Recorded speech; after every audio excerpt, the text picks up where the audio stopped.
যে ব্যক্তি কোনো জালেম শাসকের সমর্থনকারী হবে, তার দালালি করবে, সে মিথ্যা বলে, সে মিথ্যার পক্ষে কথা বলবে, জেনেও সে ওই মিথ্যার পক্ষে লড়বে এবং তার জুলুমের পক্ষে অবস্থান নেবে, এই সম্পর্কে নবী সাল্লাল্লাহু আলাইহি ওয়াসাল্লাম বলেছেন সে আমার উম্মত নয়।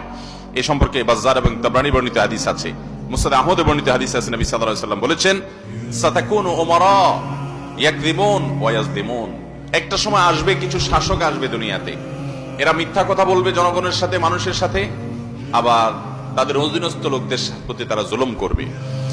ফামান সাদ্দাকাহুম বিকিযবিহিম ওয়া আ'আনাহুম আলা যুলমিহিম ফালাইসা মিন্না ওয়া লাস্তু মিনহুম, যেই লোকগুলো তাদের এই মিথ্যা কথাকে সত্য বলে মানুষের কাছে প্রচার করবে এবং তাদের জুলুমকে যারা সমর্থন করবে, সহযোগিতা করবে, নবী সাল্লাল্লাহু আলাইহি ওয়াসাল্লাম বলেছেন তারা আমার কেউ না আর আমিও তাদের কেউ না।